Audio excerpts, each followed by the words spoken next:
Brought to you by V-Guard, co-powered by Sensodyne and Vimal. పలుకులలో కేసరి. Associate sponsor Ultratech Cement. CM Revanth రెడ్డిపై BJP రాష్ట్ర అధ్యక్షుడు కేంద్ర మంత్రి కిషన్ రెడ్డి రాసిన బహిరంగ లేఖ ఎన్నికల్లో మరింత వేడి రగిలిస్తోంది. తెలంగాణకు నాడు యూపీఏ నేడు ఎన్డీఏ ఇచ్చిన నిధులపై చర్చకు రావాలని సవాల్ విసిరారు. అమరవీరుల స్తూపం దగ్గరైన కృష్ణా గోదావరి నది ఒడ్డునైనా సరే చర్చకు సిద్ధమన్నారు.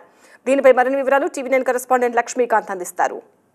తెలంగాణ సీఎం రేవంత్ రెడ్డి గాడిద గుడ్డు పేరుతో చేస్తున్నటువంటి విమర్శలు రాజకీయంగా తీవ్ర దుమారం రేకెత్తిస్తున్నాయి. ఎక్కడ చూసినా తెలంగాణ వ్యాప్తంగా కూడా గాడిద గుడ్డు వ్యవహారంపైనే విమర్శలు ప్రతి విమర్శలు జరుగుతున్న నేపథ్యం ఉంది. ప్రస్తుతం ఇదే అంశానికి సంబంధించి మనం మాట్లాడే ప్రయత్నం చేద్దాం తెలంగాణ బీజేపీ చీఫ్ కేంద్ర మంత్రి కిషన్ రెడ్డితో. కిషన్ రెడ్డి గారు, మీరు చెప్పండి, ఎలా చూస్తారు? ఎక్కడ చూసినా ఈ గాడిద గుడ్డు వ్యవహారం ఏంటి? అసలుకి రాజకీయాలలో మరింత దిగజారి ఈ ముఖ్యమంత్రి వ్యవహరిస్తూ ఉన్నారు.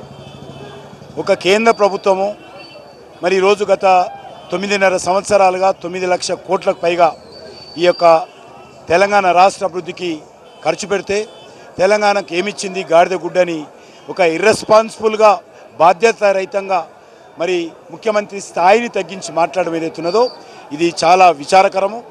అందుకే నేను ముఖ్యమంత్రి గారికి ఈరోజు ఉత్తరం రాయడం జరిగింది, బహిరంగ లేఖ రాశాను. మీకు నిజంగా మీరు అన్న గాడిద గుడ్డు మాట మీద నమ్మకం ఉంటే, దమ్ము ధైర్యం ఉంటే దాని మీదనే మీరు స్టిక్ ఆన్ అయితే దాని మీద బహిరంగ చర్చకు రావాల్సిందిగా నేను కోరుతా ఉన్నాను. ప్రతి విషయం పైన నేను రేవంత్ రెడ్డికి జవాబు చెప్పడానికి సిద్ధంగా ఉన్నాను.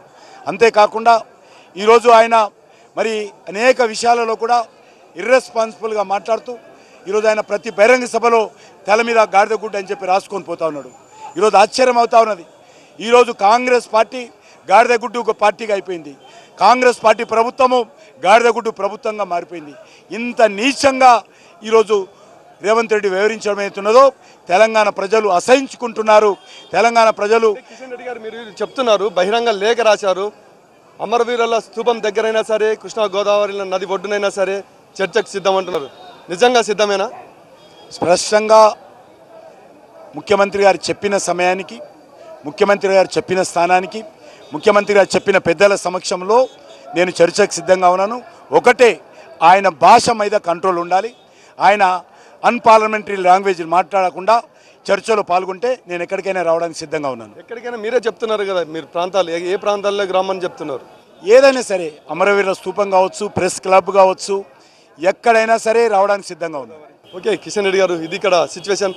మొత్తం మీద బీజేపీ 9 లక్షల కోట్లు తెచ్చింది లేదు, గాడిది గుడ్డు లేదు, ఇదే గాడిది గుడ్డు అంటూ మొత్తం చూపించే ప్రయత్నం చేసిన నేపథ్యంలో సీఎం రేవంత్ రెడ్డికి కౌంటర్ ఇస్తున్నారు.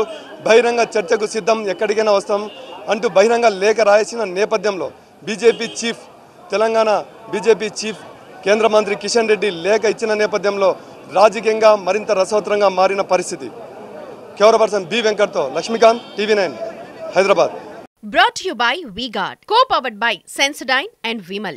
పలుకులలో కేసరి. Associate sponsor Ultratech Cement.